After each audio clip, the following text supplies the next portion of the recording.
Oi, oi, estamos de volta com mais um programa do canal Sem Sinais. E olha só, gente, estou aqui um pouco trêmula, porque estava aqui conversando com ela nos bastidores. Gente, olha só, que honra. Minha ex-professora, ex não, porque nunca deixa de ser. Mas hoje, enfim, colegas de profissão, né?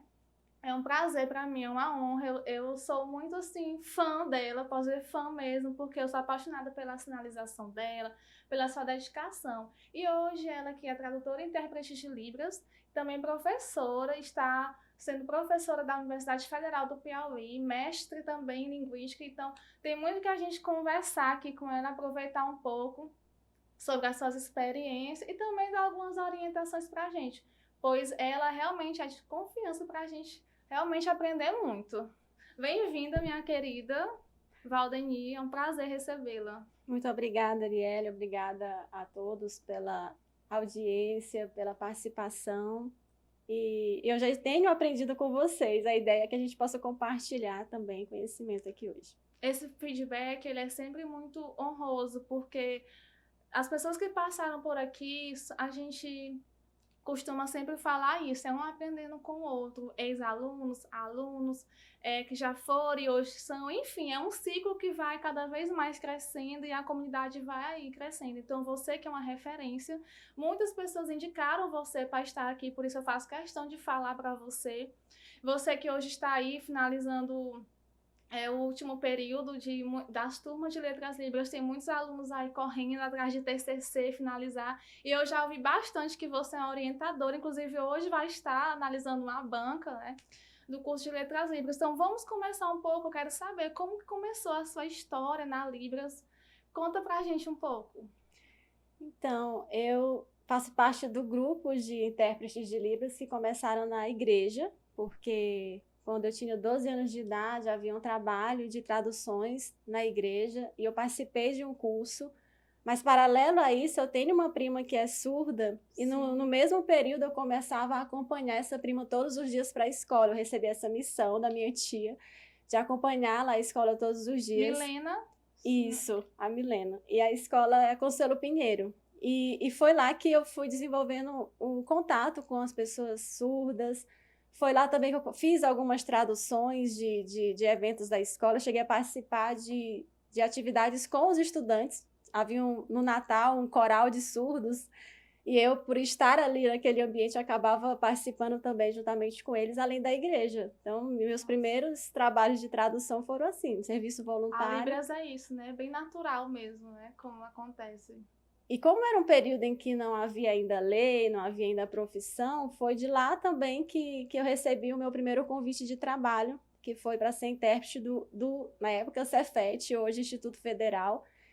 E aí, com 14 anos de idade, eles me contrataram para fazer traduções de cursos de informática. Isso, o seu domínio com os sinais, né? Em Libras. Isso, eles haviam procurado a escola, que era referência, por um profissional que soubesse fazer traduções. Como eles não tinham outra pessoa para indicar, e tem um menor aprendiz que permite fazer esse tipo de contrato, Sim. então a escola de surdos me indicou e eu comecei a fazer esse trabalho lá Mas no isso Instituto. sem passar por uma formação, por um curso básico, nada. Só Exceto o da igreja, não. contato Somente mesmo. o contato e a formação que a igreja passou. Muito, é muito inspirador ouvir isso, porque a gente sabe que realmente antes, muitos que passaram por aqui também contaram seus relatos sobre como entraram na comunidade, fala que foi de forma natural, né? E hoje a gente vê muitas pessoas buscando essa formação. E aí, como que foi? Foi só crescendo, realmente buscando, entendendo como foi descobrir a profissão? Nesse primeiro contato já foi uma surpresa, Arielle, porque quando me ligaram, você é intérprete, essa palavra já soa estranha. Eu já tive dificuldade de responder. Mas aí eu fiz esse trabalho para o Cefet e de lá outras instituições acabavam me procurando para fazer traduções para a TV, traduções em eventos, traduções políticas. E, e acredito que a maioria das profissões começaram assim. Havia um grupo de pessoas Sim. fazendo o trabalho e de repente houve a necessidade de profissionalizar essas Mas pessoas. você já tinha uma referência de pessoa? Porque assim, traduzir, interpretar, sinalizar ali à frente para muitas pessoas, que você tem um contato com um amigo, com um primo, é totalmente diferente, mas você está ali à frente, em um evento, TV, você tinha uma inspiração ou foi mesmo natural, você foi formando a sua característica, personalidade? Tenho curiosidade para saber. Eu tenho tranquilidade de falar sobre isso, que todos nós temos habilidades diversas e para aquilo que a gente se dedica, a gente consegue aprender. Mas realmente há algumas áreas que a gente tem um dom. E eu diria com muita tranquilidade de que para mim pareceu um dom, porque foi muito tranquilo, tanto Então você foi na construindo igreja a sua imagem, quanto fora, mas aí envolvia pesquisa. E onde você pesquisava? Porque eu não tinha acesso à internet, computação, essas questões ainda. Os surdos. Eu tinha um grupo de amigos surdos e eles iam até a minha casa, eles levavam listas de sinais, e eu lembro muito bem deles fazerem assim, até a Francilene Washington, eles são o Washington e a Francilene. Eles iam para minha casa e quando chegava lá, me davam uma lista de sinais e perguntavam, você conhece? E aí eu olhava, esse aqui não, aí depois você precisa. Nossa, Então eles me estimulavam a saber, eles não aceitavam que eu não soubesse. Então era constante a presença deles na minha casa e me ensinando. Eles pesquisavam sinais na comunidade e levavam para mim. Esses dois foram assim professores bem particulares. Além do Guedes, na igreja, que era o nosso professor e que tinha aprendido com a missionária. Então, ela tinha uma experiência muito grande. Ela tinha contato com pessoas. Haviam eventos nacionais que eles participavam. Então, já havia um grupo de intérpretes procurando se aperfeiçoar. Ainda que o motivo, o fim, fosse religioso, mas eles já tinham um contato, tinham um investimento em treinamento. Haviam encontros nacionais e alguns, eu, inclusive, participei fora do estado. Então, mesmo que não tivesse cursos, tinham lugares e pessoas dispostas a aprender e dispostas a compartilhar conhecimento. Muito bem. Aí, no decorrer desse tempo, foi desenvolvendo, vendo um cá, outro lá e construindo a sua própria identidade, seu próprio perfil. Porque eu costumo dizer que cada pessoa, a gente costuma ver ali uma imagem, um jeitinho. Como a gente também fala, se comunica. Os surdos também têm muito isso, né? Então, eu sou muito admiradora da sua sinalização. Porque existe uma organização, existe toda uma postura, porque esteticamente falando também, atrai também, né? Então, eu acho muito incrível a forma que cada intérprete se posiciona, sinaliza. Enfim. E daí, hoje, professora da Universidade Federal do Piauí, como foi, né, fazer parte já do primeiro quadro de professores, da primeira turma de Letras Libras, foi qual ano a primeira turma? 2014. 2014, aí chegou aqui no Piauí, em Teresina, essa turma e logo já ser a primeira, uma das professoras já do quadro. E como que foi, como que está sendo hoje? Eu tenho compartilhado, não só para os alunos do curso de Letras Libras, mas para os outros estudantes dos outros cursos da universidade sobre isso. Quando você gosta de algo e se dedica, muitas coisas fluem, acontecem naturalmente. Eu não imaginaria, quando eu tinha 14 anos, né? quando eu tinha 14 anos de idade no Cefet, eu jamais imaginaria ser professora da universidade. Eu jamais imaginaria ter contato com tantas pessoas, ter aprendido com tantas pessoas e tantas turmas, porque eu tive, para mim, cada turma que eu passo de alunos é um presente com quem eu aprendo, com quem eu troco, fico amiga, com quem eu posso me encontrar, com quem eu posso trocar experiência. Eu tenho muita confiança nos meus ex-alunos, e ainda do estado, ainda no passado, mas que hoje trabalham comigo na universidade. Então, eu não planejei chegar na universidade, mas foi um processo muito natural. Porque quem já estava trabalhando na área, quando veio a Lei de Libras em 2002, começou a despertar para a possibilidade de se profissionalizar mais. E aí, com o decreto 5.626, a gente teve a oportunidade de fazer o exame de proficiência. Sim. E aí, todos nós que nos conhecíamos, que fazíamos trabalhos, decidimos fazer também, nos submeter a esse teste, e a grande maioria recebeu o certificado dos meus amigos, alguns já passaram por aqui. E com esse certificado foi que eu fui pensar. Eu lembro de um amigo, durante a primeira especialização em Libras no Piauí, o próprio Estélio, que estava aqui, participou, Natália, enfim, vários amigos participaram comigo. Anderson, assim, vários profissionais participaram desse curso oferecido pelo Cefet, e foi lá que alguém chegou para mim e disse: Val, estão recebendo currículo numa faculdade, você não vai tentar ministrar aulas de Libras no ensino superior? E foi quando começou a cobrar a disciplina de Libras nos cursos superiores, Isso, né? aí começou a demanda, começaram a aparecer vagas, e aí essa amiga disse, que foi justamente a Lúcia: Val, estão procurando pessoas numa faculdade. E aí a minha primeira experiência foi na faculdade particular, levei o currículo, fiz um teste, comecei a trabalhar, recebi um apoio gigante dos meus amigos. Eu lembro que tínhamos um professor na pós-graduação que era do Rio de Janeiro, e eu falei para ele da minha intenção, ele é surdo, o professor Marcos. Falei da minha intenção de levar o currículo à faculdade, e ele disse: pois eu vou te mandar tudo. E aí ele mandou tudo, plano de curso, plano de disciplina, mandou material. Teve uma outra fonoaudióloga no curso que me levou livros. Olha aí, Val, livros para você preparar o material da faculdade. Então, assim, eu recebi de várias pessoas o apoio. Não foi sozinha, nunca, jamais. Foi sempre com o apoio de muitas pessoas. E aí, da faculdade, eu já comecei a fazer, a ousar tentar os concursos da universidade. Não passei no primeiro também, não passei no segundo, nem no terceiro. Mas assim, bem, né? Eu fui aprendendo, eu fui insistindo, e era interessante encontrar os amigos ali anualmente na mesma sala tentando o concurso da universidade. Mas assim, eu acabei passando justamente no ano em que o curso de Letras Libras foi lançado. Porque antes você tentava para professora de Libras, mas para os outros polos, porque começou, principalmente, já tinha um professor em Teresina, e começaram a lançar vagas em outros polos. Porque outros cursos têm a disciplina de Libras como optativo, obrigatória, mas especificamente agora tem um curso de Letras Libras que precisa dos professores de Libras, né? Isso, de disciplinas mais específicas. E aí foi justamente quando veio o curso de Letras Libras, foi quando eu passei também. Então o curso estava se estruturando. Eu lembro muito bem, eu estava ali formando ainda no curso de tradutor, intérprete de Libras no Senac, você foi uma professora, então eu lembro desse processo, né, lá da prova, e você foi aprovada. Eu lembro bem, assim.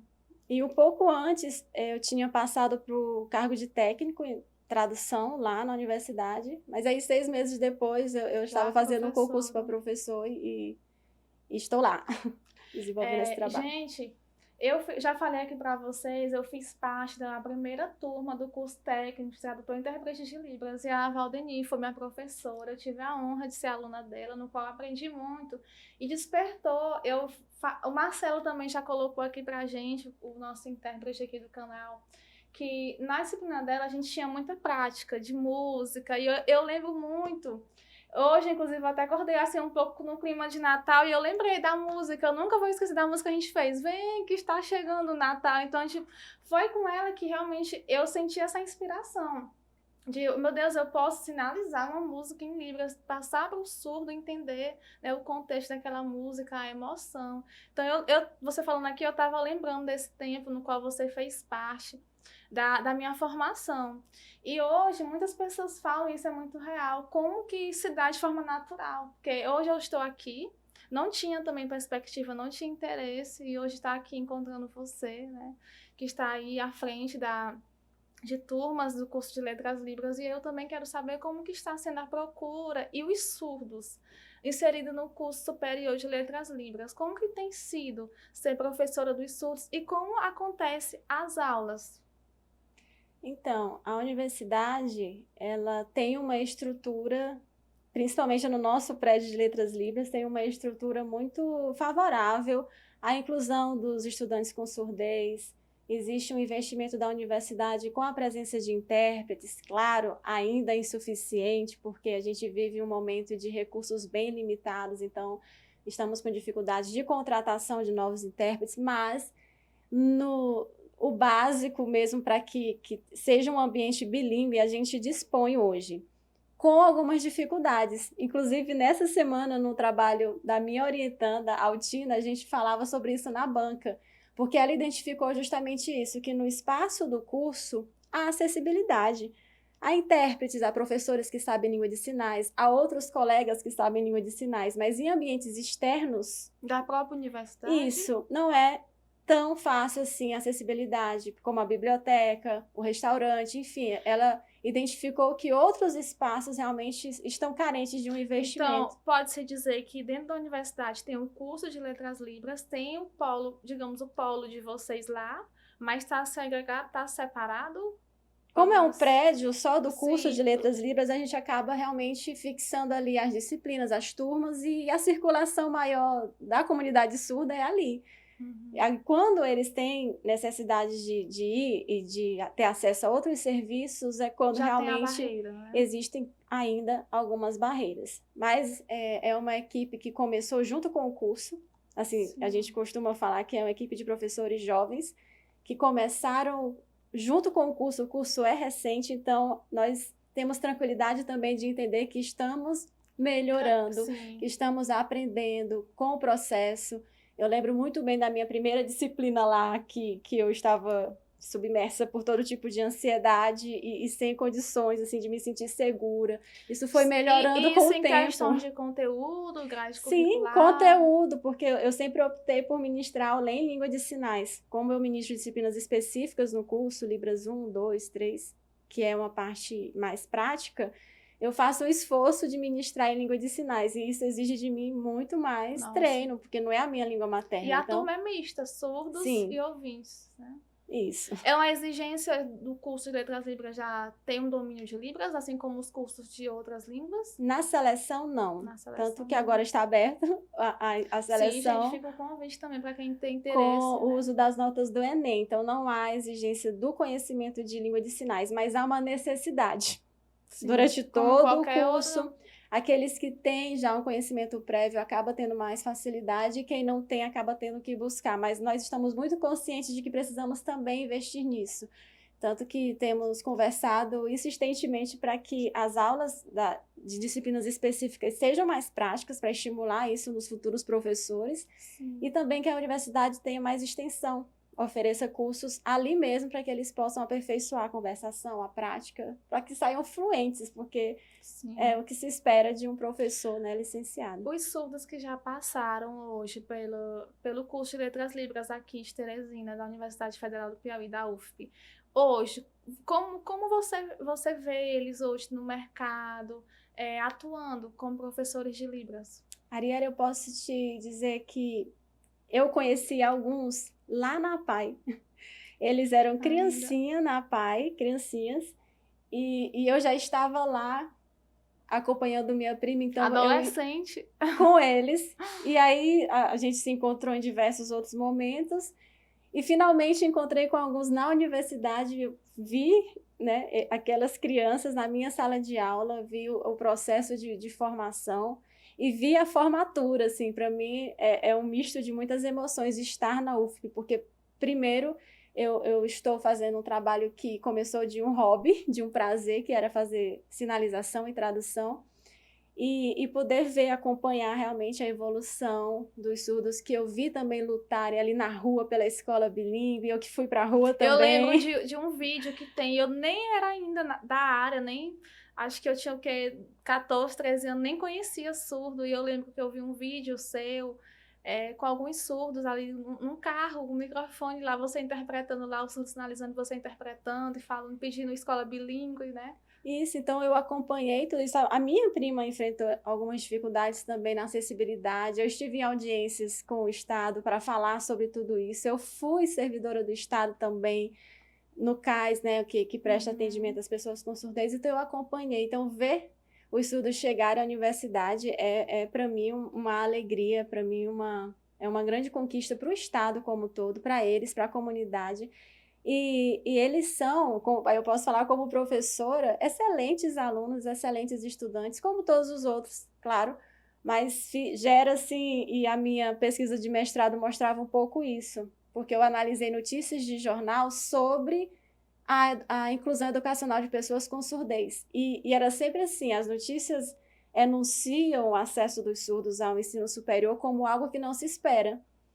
É uma emoção, é uma surpresa. Então, pela linguagem, a gente acaba perpetuando um certo preconceito. Algo raro acontecer. Isso, algo que não se espera, como se não fosse um lugar onde eles deveriam estar. Natural, mas eles chegaram, né? Eles resistiram e eles chegaram. Então, nós temos excelentes alunos ouvintes ou surdos, sim, mas o fato de ter surdos na universidade é realmente uma grande conquista, e eles, com um esforço muito grande, às vezes por causa da educação básica, que não deu aquela base, e a gente sabe que Isso não... que eu ia perguntar, a maior dificuldade deles, é assim, eu sei que eles são próprios dignos para falarem da sua maior dificuldade, mas ao seu olhar como professora, a maior dificuldade. E aí eu vou continuar falando dos TCCs. Estamos em semana de bancas e essa semana a gente identificou isso novamente nessas pesquisas. Eles foram entrevistados e uma das respostas recorrentes é essa: nós temos dificuldades com esse método que alguns professores chegam de uso excessivo da língua portuguesa.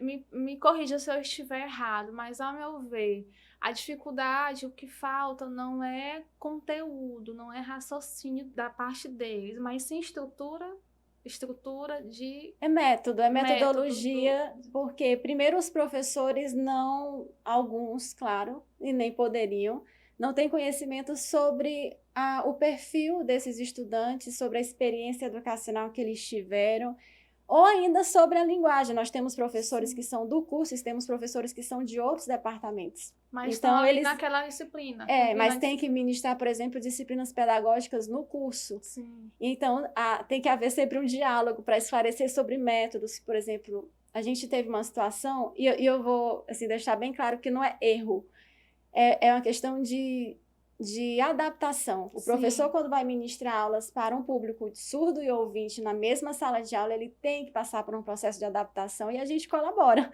A nossa missão também é colaborar com isso. Porque existe a diferença, tem os específicos da área e tem os que não são. Por exemplo, se um professor já tinha o hábito de ministrar disciplinas usando determinado vídeo, que fala muito bem sobre a disciplina, mas esse vídeo não tem legenda e não tem tradução em libras. Então, é um material didático que não vai ser acessível para o público surdo. Sim. Então, quando os alunos nos trazem essas situações, a gente vai interfere um pouco, conversa: olha, professor, esse material não está acessível, a gente, por exemplo, não está com estamos com dificuldade na quantidade de intérpretes. Não é feita, então, uma capacitação antes, né, para esses professores, até porque é aleatório, né?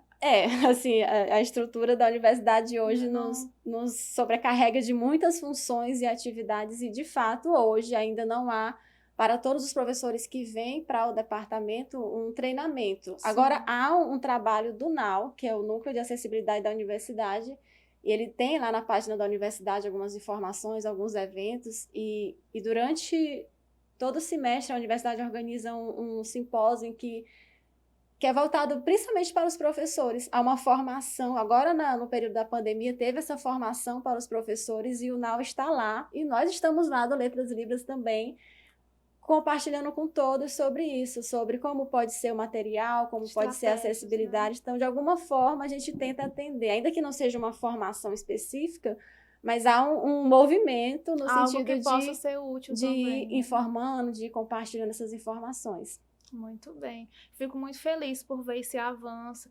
Já está na reta final, muitos aí do curso, né? Eu vi nas redes sociais alguns sendo aprovados. Então, a gente fica feliz porque é um crescimento para a gente que está na área, a gente vê a língua se expandindo.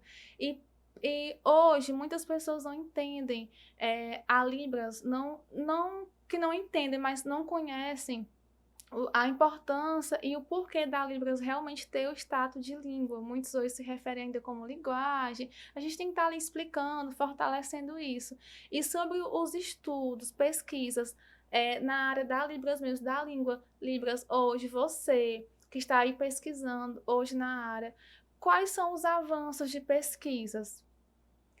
Eu estou agora com foco, tentando me aperfeiçoar ainda, tentando me adaptar à teoria ainda, mas um foco maior na análise de discurso, que é um braço aí da linguística mais aplicada. E esse é uma pesquisa na área da linguística, mas que tem um envolvimento social. E eu tenho hoje... Existe as duas linguísticas, da Libras e da linguística geral? Da língua portuguesa. Da língua portuguesa. Sim. Mas, assim, na nossa formação, por exemplo, no doutorado agora, a área de linguística, aí ele abre para diversas teorias, diversas áreas de pesquisa. E eu tenho tentado, hoje eu estou envolvida nesse aprendizado sobre a pesquisa com análise de discurso crítica, que tem um esforço muito grande em resolver, em desvelar questões de poder que envolve o social. E por isso, por causa da pesquisa, eu tenho acompanhado não só o contexto educacional, eu tenho lido e buscado compreender um pouco mais, aliás, sempre foi uma inquietação minha, confesso, a acessibilidade em diversos outros espaços. Talvez porque eu sou intérprete também, Sim, e eu tive isso a oportunidade contribui. de traduzir em eventos humorísticos, em hospital, na área jurídica. Diversos contextos, Então, em né? contextos tão diferentes, e tive a oportunidade de trabalhar em ambientes diferentes. Em todos os lugares que eu trabalhei, seja no comércio ou no banco, eu vi a necessidade de ter acessibilidade. Então, é uma motivação, é uma dedicação que eu tenho agora de pesquisar sobre isso. E há avanços. Às vezes a gente tem uma política só está na lei, não está acontecendo. Não, de fato, Nós temos, ainda que sim, não esteja numa situação ideal, favorável à comunidade surda, mas há avanços. sim. Se a gente Há um for olhar para há movimento, 10 anos, há há um um tempo. movimento nas instituições, buscando aprender língua de sinais. Um aluno meu, inclusive, esse período, eu vi que quando ele ligou a câmera, ele estava no ambiente de trabalho e era uma clínica. Aí eu disse, olha, convida os colegas para assistir uma aula que eu vou fazer uma situação aqui que vocês possam treinar junto comigo. E ele convidou os amigos, Olha achei isso só. maravilhoso.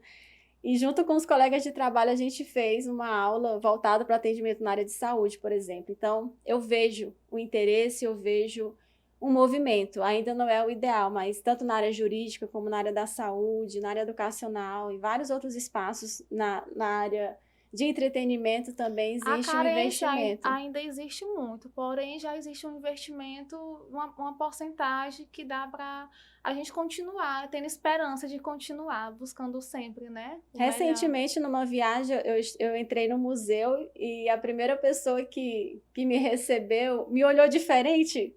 Ela não disse nada, mas ela me olhou diferente, aí sorriu, eu sorri.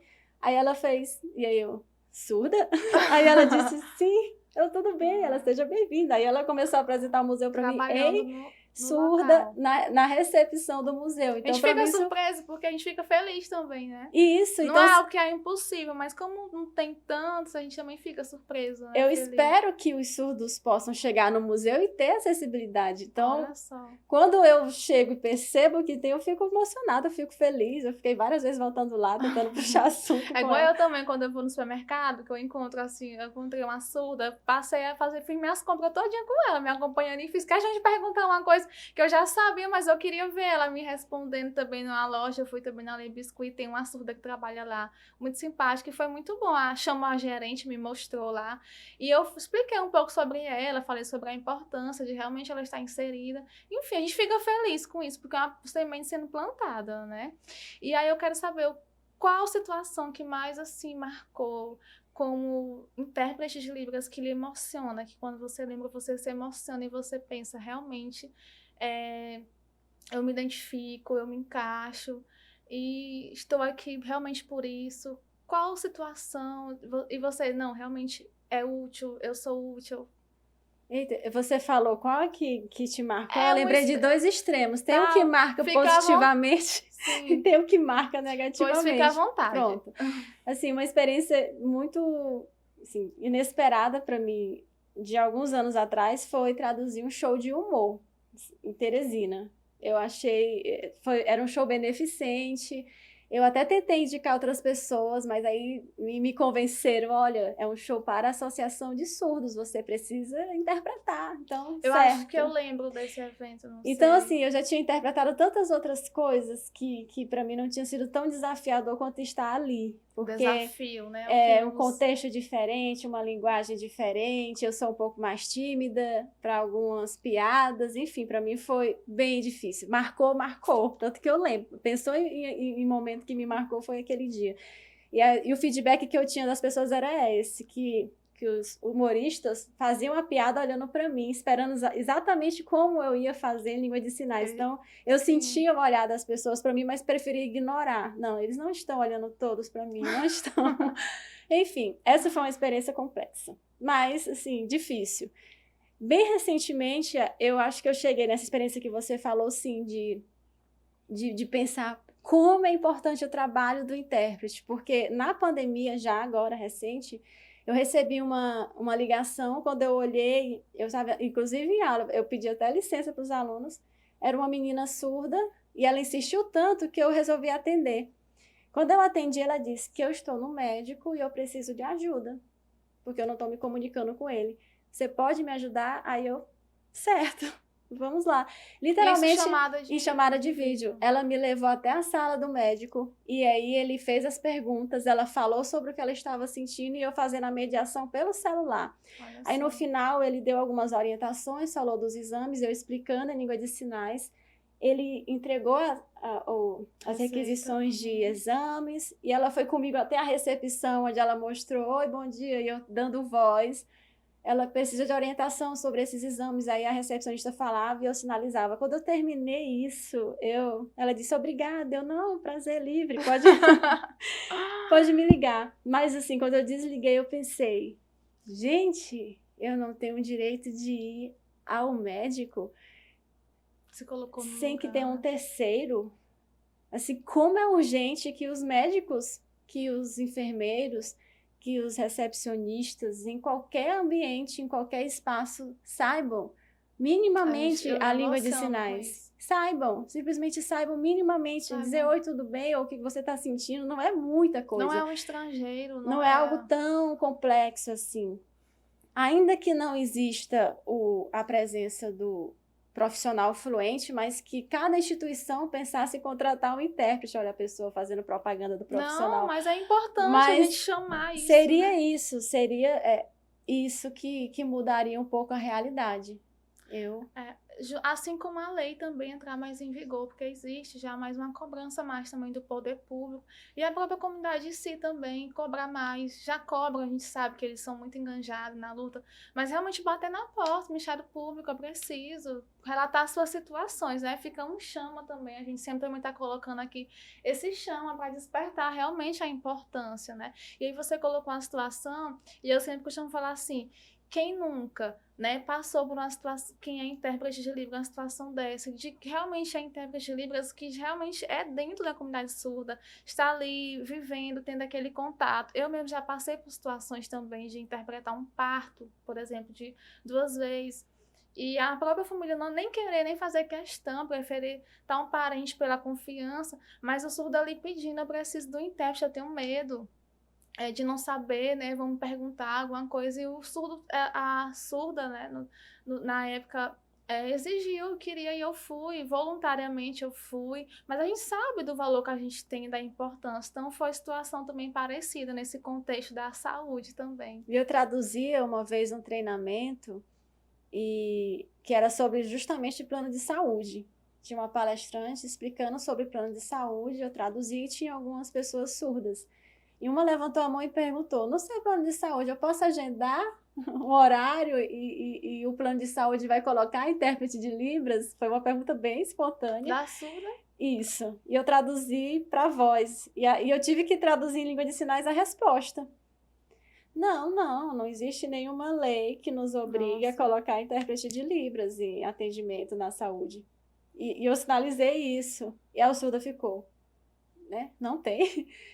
E eu não podia falar que tem, mas enfim. Ser neutra, né? Não, por ética, eu tive que só traduzir isso. E às vezes é muito... Há desconforto nessas situações em que você percebe que as pessoas não têm conhecimento sobre a lei e ainda justifica que não há lei que me obrigue, e ainda que tenha lei, não é questão só de lei. Nem precisaria lei se de fato a gente realmente compreendesse a necessidade do outro. Né? Isso. É isso, gente. Nós estamos aqui nesse bate-papo muito bom, emocionante, né? E a gente está entendendo mais, conhecendo vocês que estão acompanhando. Eu peço que vocês curtam, compartilhem, estejam interagindo também no nosso bate-papo aí online. E também, gente, vocês que estão vendo agora, a gente está com o QR Code aí. Você que tem vontade de colaborar com o canal para estar ajudando a gente, continuar, trazer pessoas de fora e também melhorar mais aqui a estrutura do canal. Vocês podem estar ajudando com qualquer quantia, tá bom? Vai ser muito bem-vindo. E só para a gente finalizar aqui nosso bate-papo maravilhoso, eu quero saber qual legado que você tem vontade de deixar. Eu sei que ainda falta bastante tempo aí para aposentar aí na área, mas assim, você continua, tem esse desejo de continuar na área pesquisando, já está chegando no doutorado, continuar ou foca também em outras áreas? Quais são as suas perspectivas, alguns planos? Não é muito bom a gente contar os nossos planos, né? Mas só alguma coisa assim para a gente estar saboreando um pouco. E uma mensagem para a gente finalizar também. Nesse momento, eu estou no início da minha caminhada no doutorado. Eu estou conhecendo pessoas que estão bastante envolvidas no tema específico, que é o sujeito surdo e o acesso à justiça. Então, eu tenho acompanhado, Olha eu tenho só, trocado experiência e tenho gostado disso. Eu um tenho me contexto sentido... muito válido. Eu, rapidinho, só para... Você falou do contexto jurídico. Tá, com 2 semanas eu fui chamada para estar interpretando uma audiência de um surdo. E eu tive o atrevimento, né, de depois da audiência, bateu aquela angústia que acho que sempre bate na gente nesse momento. Foi um pedido do surdo para eu ir, eu fui porque a gente sabe que não tem acessibilidade no sistema jurídico, né? Aqui no Piauí, em Teresina. E o surdo estava na audiência, foi remoto, né, com as outras pessoas, mas o juiz e o surdo estavam presentes. E eu percebi como é angustiante, sabe? E depois que terminou, eu pedi licença, excelentíssimo, e coloquei para ele algumas angústias. Ele foi super acolhedor comigo, né? Anotou algumas orientações, porque não existe no sistema nos presídios não existe tipo uma separação, alguma especificidade da deficiência. Então eu senti essa necessidade. E aí, só para as pessoas saberem que estão acompanhando, não existe, né, essa acessibilidade. E existe um grupo de pesquisa, o Tio Ju, não sei se você acompanha, que No é da YouTube Universidade de Santa Catarina, também, no né? Instagram também. Uhum. E eles têm feito diversas pesquisas e é principalmente isso, não é só pesquisar, a gente tem buscado conscientizar essas instituições. Ela tem feito um pedido à professora, inclusive, No Tribunal de Justiça não tem. para que a gente divulgue, para que a gente converse, para que a gente troque experiências Plantar essa e é semente sempre por aí. meio dessa mobilização social que a gente vai conseguir realmente acessar esses espaços e contribuir, porque não é só Sim. cobrar, tem que ter. Mas, assim, na pesquisa eu estou tentando dar a minha contribuição. Porque é preciso, é importante, por isso que eu perguntei como é que está sendo sua pesquisa, os planos, porque quanto mais a gente tiver conteúdo, tiver o respaldo, ó, tá aqui no papel, a gente precisa, foi pesquisado, tem relatos, é importante. A base que me motiva é justamente o que está na lei. Então, já existem diversos documentos, alguns agora de 2021, como a LDB ter incluído aí Sim, a educação bilíngue no foi. seu quadro de modelos de educação a ser implantado. O próprio CNJ, que é o Conselho Nacional de Justiça, ainda em 2021 também lançou uma resolução que traz diversas medidas de acessibilidade. Então, a maioria com base justamente no Estatuto da Pessoa com Deficiência, que foi divulgado em 2015 pela Lei 13.146. Então, eu tenho usado a lei como base para que eu possa desenvolver a pesquisa ainda até essas instituições, conhecendo, oferecendo, né, o meu apoio com a pesquisa. Então, como estamos na base ainda, na fase do projeto, muitas questões ainda precisam ser delimitadas sobre exatamente onde e o que eu vou pesquisar. Mas, basicamente, é isso. Eu continuo me dedicando nisso, de pesquisar e de aprender mais sobre a tradução no contexto jurídico para mim, me aperfeiçoar de alguma forma e para colaborar também com essas instituições no nosso estado. Existe uma mista e variações linguísticas, contexto, na parte mais técnica também de sinalização, né? E eu já desejo, eu sei que vai ser um sucesso, e parabenizo também pela sua prontidão, interesse em continuar enganjando, porque realmente é muito útil e necessário para a gente, né? E a sua mensagem final? Arielle, muito obrigada por me trazer aqui. É linda, né, gente? Uau, é linda por demais. trocar essa experiência. A gente chega tímido, mas falar sobre o que eu fiquei tenso um pouco, meu Deus, minha ex-professora. Faz um tempinho que a gente não se vê, mas sempre ali conectada nas redes, acompanhando. E eu fiquei um pouco, e responsabilidade, né? Compartilhar sobre o que temos vivido não pode ser tão difícil assim, né? É importante. É o sentido, acho que o maior sentido de tudo que a gente faz, de todo o esforço, o trabalho que a gente tem no dia a dia, é isso, é poder tocar a vida de alguém, é poder influenciar, facilitar a vida de algumas pessoas. Acho que todo professor tem isso como meta, ver meus ex-alunos assim, crescendo, aprendendo e ganhando espaços e gerando oportunidades, para mim sempre foi um prazer. E eu quero continuar fazendo isso, e eu espero que outras pessoas, ouvindo a nossa experiência, se interessem em aprender língua de sinais, se interessem em pesquisar, se interessem em fazer algo que ama muito, porque certamente vem frutos maravilhosos pela frente. Muito bem, eu lhe agradeço, porque eu sei que a sua agenda está lotada, final de período de curso não é fácil, tá aí correndo para avaliar a banca, né? Então, eu lhe agradeço pela prontidão, por ter aceito o convite, foi um prazer. Eu tenho certeza que quem está nos acompanhando gostou muito do nosso bate-papo, vai ficar aí salvo também para quem quiser depois assistir, aprender com a nossa querida Valdeni. Gente, estejam conosco, aqui é um espaço de fala, a gente realmente coloca a nossa realidade aqui para vocês entender mais sobre a comunidade em si. Muito obrigada, gente. Tchau, tchau.